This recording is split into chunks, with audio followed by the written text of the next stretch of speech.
여러분 안녕하세요. 8월 13일 금요일 한절 한끼입니다. 오늘은 어제 이어서 사사기 5장 바락과 드보라의 노래 그 클라이막스 부분을 살펴보려고 합니다. 여호와의 도우심으로 이스라엘은 가나안 왕과 시스라의 철병거 군대를 완전히 진멸합니다. 오늘 드보라는 하나님께서 구체적으로 어떻게 싸우셨는지를 노래하고 있는데요. 한편으로 가나안 이방 대적들의 입장에서 볼 때 그들은 자기들이 이스라엘에게 패할 것이라고는 전혀 꿈에도 상상하지 못했을 것입니다. 오늘 28절과 29절을 보면 시스라의 어머니 이야기가 등장하는데요. 시스라의 어머니는 자기의 자랑스러운 아들이 이스라엘 반란군을 토벌하고 승리하고 돌아올 때를 기다리면서 저 멀리 창밖을 내다보고 있습니다. 이스라엘 군대를 토벌하고 많은 노량물과 채색 옷을 입고 돌아올 때가 되었는데 왜 이렇게 지체되는지 근심하며 기다리고 있습니다. 헛된 기다림이죠. 그렇습니다, 여러분. 세상의 자랑은 언제 근심으로 바뀔지 모릅니다. 오늘 세상의 자랑이 내일 다시 자랑이 되어서 돌아오리라는 보장이 없다는 것이죠. 우리가 세상을 살아가면서 자랑과 영광을 움켜쥐고 살아간다는 것은 어쩌면 우리를 무너뜨릴 시한폭탄을 움켜쥐고 사는 것과 다를 바가 없는 것입니다. 제가 좀 심하게 말씀드렸나요? 네. 오늘 드보라를 통해서 하나님께서 이방 대적들과 어떻게 싸우시고 무너뜨리셨는지를 노래하고 있는데 20절과 21절을 보겠습니다. 별들이 하늘에서부터 싸우되 그들이 다니는 길에서 시스라와 싸웠도다. 기손강은 그 무리를 표류시켰으니 이 기손강은 옛 강이라. 내 영혼아 내가 힘있는 자를 밟았도다. 별들이 하늘에서부터 시스라와 싸웠다고 하죠.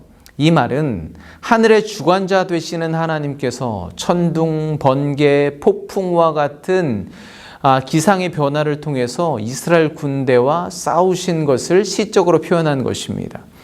그렇게 갑작스럽게 폭우가 쏟아지자 기손강이 범람했습니다. 그래서 가나안 군대를 휩쓸어 버린 것이죠.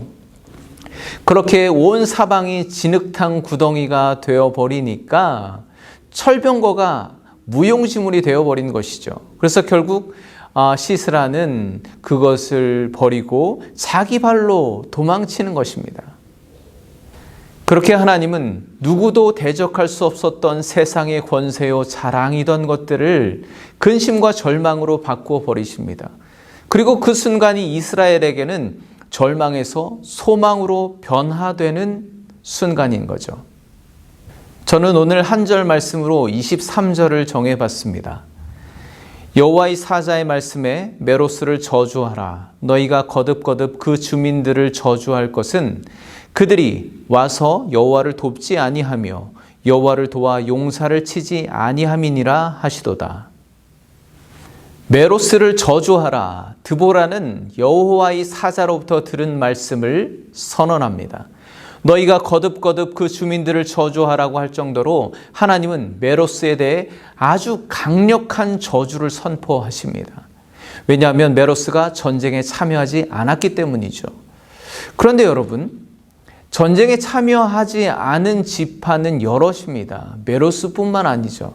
그런데 왜 유독 메로스에게 이렇게 강력한 저주를 선언하고 계실까요?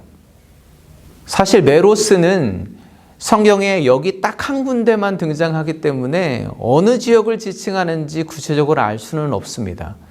그런데 아마도 기손강이나 다볼산 근처에 거주하는 주민들이었을 것이다 라고 추측합니다. 즉 그 말은 무엇인가요? 전쟁이 일어났던 바로 그곳이잖아요. 그러니까 누구보다 이 전쟁에 적극적으로 참여했어야 하는 사람들인데 그러지 않았다는 거죠. 성경에서는 그 일을 그들이 여호와를 돕지 않았다라고 표현하고 있습니다. 저는 이 표현이 조금 특이하다고 생각이 되어졌습니다. 우리가 하나님을 도와드릴 수 있나요? 하나님께서 우리의 도움이 필요하신 분인가요? 우리가 어떤 노력을 하나님께 드린다고 해서 그것이 실제로 하나님의 일에 도움이 될까요? 사실 이 전쟁은 이스라엘이 하나님을 도운 것이 아니라 하나님께서 이스라엘을 도와 승리한 거잖아요. 그런데 왜 하나님을 돕지 않았다고 말씀하실까요?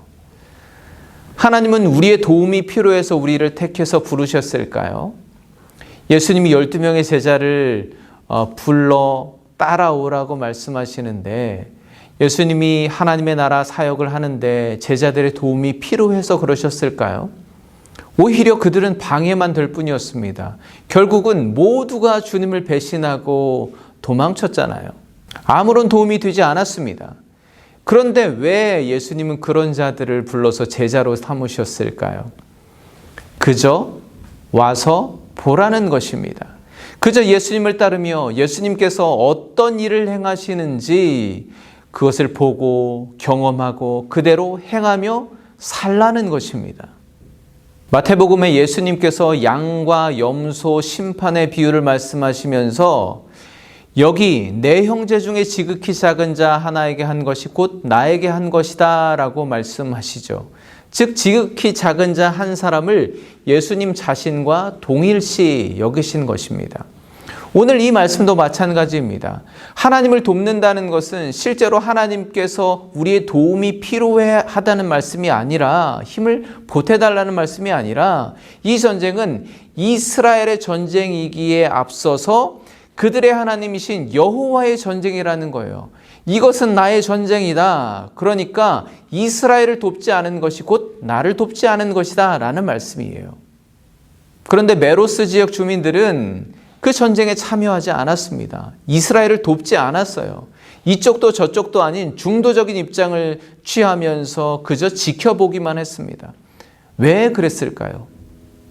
그들은 그저 현실적인 상황에 안주하고 싶었기 때문입니다. 지금이 편한 거예요. 그들은 기손강이나 다볼산 근처에 살았습니다. 지금 전쟁이 일어나고 있는 그 지역에 사는 사람들이에요. 가나안 접경 지역에 살아가고 있는 사람들입니다. 그런데 이스라엘이 승리할 거라고 확신을 하지 못했습니다. 그런 상황에서 만약에 전쟁에 참여했다가 정말 이스라엘이 패배하는 게 된다면 누구보다 가장 먼저 가나안에 보복을 당할 것이라고 생각했던 것입니다. 그래서 그들은 하나님 편에 서지 않고 이스라엘을 돕지 않았던 것입니다. 그저 자신이 살 길 안위만을 위해서 방관하고 있었습니다. 현실적으로 불확실해 보이는 하나님의 영광 승리보다는 지금의 안정되고 편안한 삶을 추구하고 싶었던 겁니다. 누구의 편에도 서고 싶지 않았고 누구의 적이 되고 싶지도 않았다는 거예요. 어떻게 보면 참 현명하다라고 볼 수도 있지만 성경은 절대 그렇게 말씀하고 계시지 않습니다. 거듭해서 저주를 선언하고 있죠. 하나님은 마치 세상의 자랑이던 시스라의 철병거를 무용지물로 만드셨던 것처럼 메로스가 하나님보다 더 사랑했던 세상의 안락함을 저주로 바꾸어 버리실 것입니다. 여러분, 혹시 지금 우리가 메로스에 머물러 있지 않은지 돌아보았으면 좋겠습니다. 신앙생활에는 절대 중간지대가 없습니다. 어떤 사람들은 비록 내가 하나님 편에 적극적으로 서지는 않지만, 적극적으로 나서지는 않지만 그래도 하나님을 반대하는 입장은 아니야. 하나님의 뜻은 충분히 이해해. 그러니 난 여전히 하나님께 속한 하나님의 백성이야 라고 말할 수 있지만 그것은 아주 큰 오해를 하고 있는 것입니다.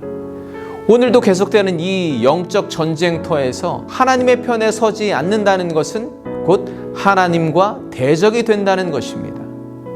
메로스와 같은 영적 중간지대는 결코 존재하지 않기 때문입니다. 혹시 여러분이 지금 영적 메로스와 같은 중간지대에 머물고 계신다면 어서 빨리 빠져나오시기를 간절히 바랍니다. 오늘도 여러분을 부르시는 하나님의 음성에 즉각적으로 응답하여 하나님의 편에 서서 하나님께서 우리를 준비하신 영적 승리의 기쁨을 누리시는 복된 하루 되시기를 간절히 축복합니다. 감사합니다.